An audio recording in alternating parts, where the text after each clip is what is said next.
सर्वांना नमस्कार। मागील 2 दिवसापासून अनेक कमेंट्स येत होत्या, खास करून 10वी आणि 12वी विद्यार्थ्यांच्या, की दिवाळी निमित्त कशा पद्धतीनं अभ्यास करणं गरजेचं आहे आणि त्यावर खास करून विद्यार्थ्यांच्या आग्रहाखातर आपण हा व्हिडिओ करत आहोत। शेवटपर्यंत विद्यार्थ्यांनी निश्चित पाहायचा आहे, कारण दिवाळी ही सर्वात महत्वाचा उत्सव आणि सण आहे। त्या निमित्ताने 15 ते 20 दिवस सुट्ट्या असतात आणि या सुट्ट्यामध्ये जो व्यवस्थित नियोजन करतो तो विद्यार्थी रिझल्ट देतो, तो विद्यार्थी मेरिट येतो, तो विद्यार्थी निश्चितच आपल्या ठरवलेल्या मार्क्स मध्ये 15 ते 20% अशी भरघोस वाढ करू शकतो। त्यांनी फक्त काही टिप्स पाळायचे आहेत, काही काळजी घ्यायची आहे। त्यातलं पहिला मुद्दा आहे की दिवाळीच्या सुट्ट्यामध्ये विशेष असं 20 दिवसाचं नियोजन आपल्याला करता आलं पाहिजे। इतर बाकीच्या दिवसापेक्षा तुमची अभ्यासाची पद्धत बदलली पाहिजे। खास करून मुख्य 2 दिवस जे असतात दिवाळीचे, त्यावेळेस बिलकुल हातात पुस्तक घेऊ नका। 2 दिवस पुस्तकच घ्यायचं नाही हातामध्ये, मस्त उत्सव साजरा करायचा, एन्जॉय करायचं। पण एन्जॉय करताना फटाकड्यापासून दूर राहा, कारण मागील 17 ते 18 वर्षापासून आम्ही शिक्षण क्षेत्रामध्ये काम करतोय आणि अनेक विद्यार्थी, खास करून 10वी आणि 12वी जे बोर्ड परीक्षेला फेस करणार आहेत, ते विद्यार्थी त्यांना दुखापत झाल्याचं आपल्याला दिसतंय। अशी कुठलीही दुखापत होणार नाही याची पहिल्यांदा काळजी घेत असताना मोठे जे फटाकडे असतात त्याच्या जवळ जाऊ नका आणि तुम्ही स्वतः ते वाजवूही नका। हा पहिला काळजीचा मुद्दा आहे। दुसरा काळजीचा मुद्दा आहे स्वतःची तब्येत सांभाळा, कारण शाळा सुरू असताना कसं असतं, एक रुटीन असतं। सकाळी उठणे, छान व्यवस्थित तयार होणे, व्यवस्थित जेवण करणे, शाळेत जाणे, पुन्हा शाळा संपल्यानंतर ही जी रुटीन लागलेली असते, त्या रुटीन मध्ये पूर्णतः बदल दिवाळीच्या सुट्ट्यामध्ये होतो। मग बरेच विद्यार्थी सकाळी 10ला उठणे, 11ला उठणे, अशा पद्धतीने जे करतात ते अत्यंत चुकीचं आहे। आपण रुटीन अजिबात बदलायची नाहीये। सकाळी उठायचंच आहे, फ्रेश व्हायचंच आहे आणि बरोबर अभ्यास करत असताना जो शाळेचा वेळ असतो, जो क्लासचा वेळ असतो, त्या वेळेमध्ये मात्र आपण जास्तीत जास्त नियोजनबद्ध अभ्यास केला पाहिजे। मग त्यावेळेत कोणता अभ्यास करायला हवा, तर तज्ञ शिक्षकांचं सुद्धा हे निश्चित मत आहे किंवा अनुभवी शिक्षकांचं हे मत असणार आहे की त्यावेळेस आपल्याला जे अवघड विषय वाटतात, आपण मेरिट मध्ये येत असताना ज्या विषयामध्ये मार्क्स कमी येण्याची शक्यता आपल्याला वाटते, आणि विद्यार्थ्यांना माहित असतं की आपल्याला कोणता विषय अवघड जात आहे, कारण मागे एक्झाम झालेली आहे, प्रथम सत्र झालेली आहे, युनिट टेस्ट झालेली आहे, त्याच्यामध्ये आपल्याला मार्क्स किती पडलेत, कोणत्या विषयात कमी पडलेत, का कमी पडलेत, याचं सगळं नियोजन मागील 5 महिन्यामध्ये विद्यार्थ्याला आलेलं असतंच। आता या सुट्ट्यांमध्ये पहिलं ते विषय घ्यायचे।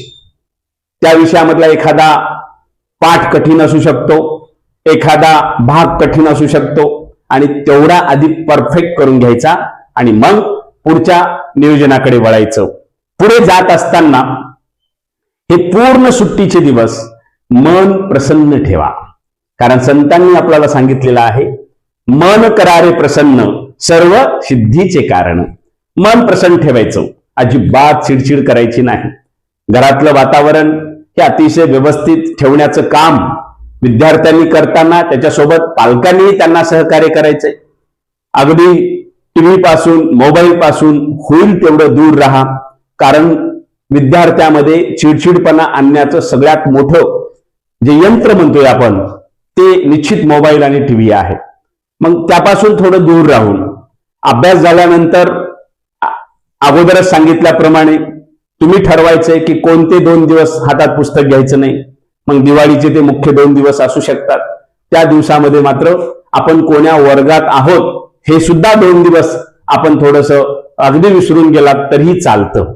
पण बाकीच्या दिवसाचं नियोजन करत असताना आपली मानसिकता सर्वात महत्वाची आहे। शाळा सुरू आहे असं समजून त्यावेळेचं पूर्ण नियोजन अभ्यासामध्ये करा. अवघड विषय हाताशी घ्या, त्या विषयाला या सुट्ट्यामध्ये मजबूत करा. अगदी नंतरच्या दिवाळी नंतर जेव्हा शाळा सुरू होते तेव्हा त्या शिक्षकाला सुद्धा अंदाज आला पाहिजे की अरे वा, या विषयामध्ये तर हा कच्चा होता. तर दिवाळीच्या सुट्टीमध्ये या विद्यार्थ्यांनी सेल्फ स्टडी, स्वयं अध्ययन केलं. स्वयं अध्ययन अत्यंत महत्वाचं आहे. जेवढ्या सुट्ट्या आहेत त्या कामी यासाठीच येतील. खास जास्तीत जास्त लिखाणातून अभ्यास करा, कारण अनेक 10वी 12वीच्या विद्यार्थ्यांचं लिखाण कमी झालेलं आहे. ऑब्जेक्टिव्ह टाईप अभ्यास करण्याची पद्धत स्पर्धात्मक परीक्षेमुळे विद्यार्थ्यांना लागलेली आहे. दिवाळीच्या सुट्टीमध्ये आपण लिखाणातून का अभ्यास करायचा?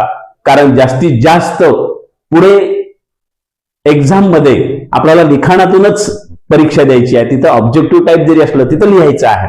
काही दीर्घोत्तरी प्रश्न आहेत, उपयोजित लेखनामध्ये निबंध आहे, पत्रलेखन आहे, हे जास्तीत जास्त लिखाण करायचे, सारांश लेखन आहे.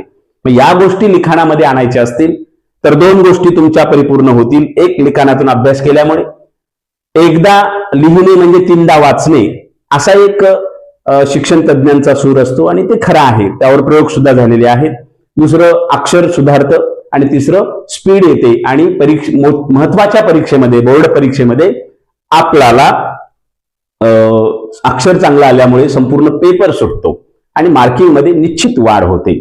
आणि अगदी शेवटच्या मुद्द्याकडे आपण येऊया, ते म्हणजे लिखाणातून अभ्यास झाल्यानंतर ज्या गोष्टी सांगितलेल्या आहेत, ज्या करायला सांगितल्या त्या करा. बाकी अवांतरण पुस्तकं अजिबात वाचू नका. पाठ्यपुस्तकाचाच आधार घ्या. पाठ्यपुस्तकाला धरूनच बाकीचे पुस्तकं वाचा. आपला अभ्यास डोळ्यासमोर ठेवूनच बाकीचे पुस्तक वाचा. अवांतर पुस्तके वाचणं हे निश्चितच काही गरजेचं नाहीये, कारण परीक्षार्थी होणं अत्यंत आवश्यक आहे. स्पर्धा मोठी आहे आणि तुम्ही त्या स्पर्धेमध्ये टिकणारे सर्वजण विद्यार्थी आहेत.